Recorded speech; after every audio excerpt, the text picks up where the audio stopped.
What happens after signing a contract on a house?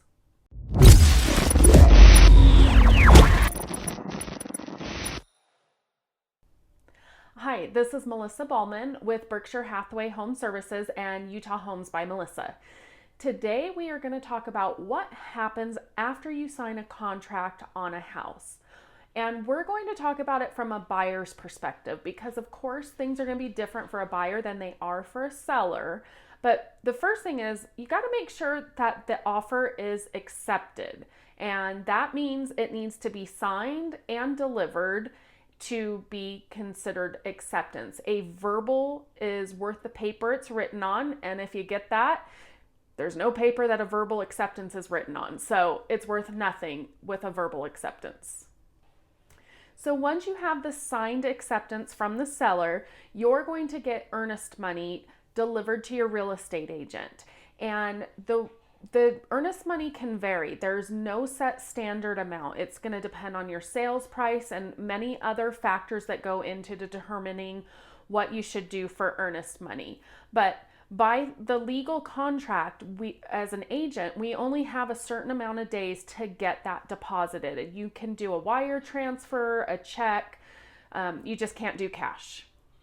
So you deliver the earnest money. Now what? Well, you need to work with your lender and make sure that everything is into your lender and you're not going to delay them in getting you your final loan approval. So if you did a pre-approval, they probably didn't verify much with your tax statements and things like that. So you're going to have to get them copies of everything, and don't delay on getting them anything that they need because that will hold you up potentially for closing on time.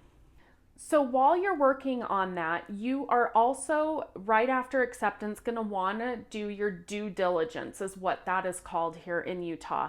And that is any inspections or anything else that you deem essential to purchasing the home you're going to want to do. So I always recommend that you get a home inspection on a home. But let's say, for instance, you want to see if there's any radon gas and have that tested. You need to get that ordered. If you want to check out school scores for that neighborhood, and that is a very important factor of you buying the home, you want to do that. You want to make sure the house is insurable and you can get homeowners insurance. So all of those inspections need to be ordered and completed before your due diligence deadline. Now, when we're talking about the due diligence deadline, I just want to clarify one thing. It does not mean that you just have to have everything done by then.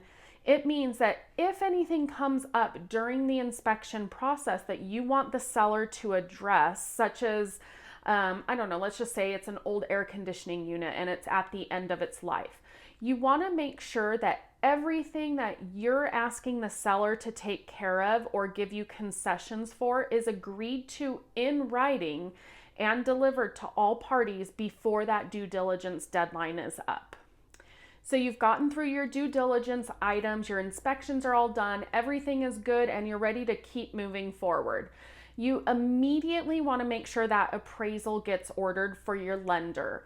That is going to be a condition of closing, is that the lender's going to need the appraisal. And right now, due to COVID and just such a huge volume with the low interest rates, appraisals are taking a little bit longer than normal. So you don't want to delay on getting that appraisal ordered right after you make sure everything is good on inspections.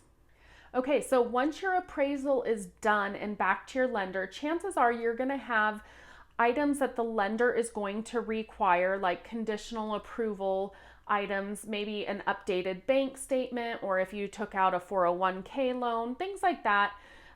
They're pretty standard items and your lender will walk you through that. Again, don't delay on getting those because they have to get that to underwriting and get your clear to close.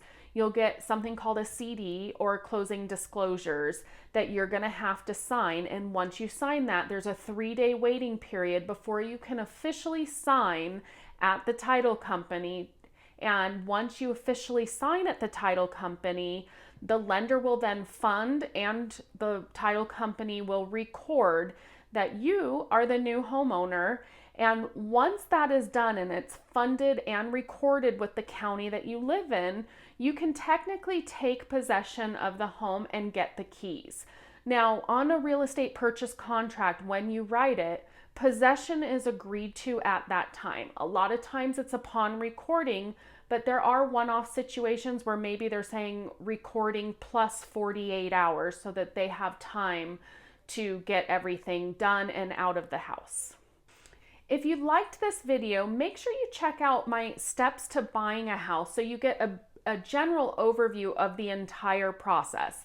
And subscribe to my YouTube channel because that is where I drop a new video each Friday on the various real estate topics that there are to cover. Want me to cover something in particular? Make sure you drop me a comment or reach out to me directly. Have a great day.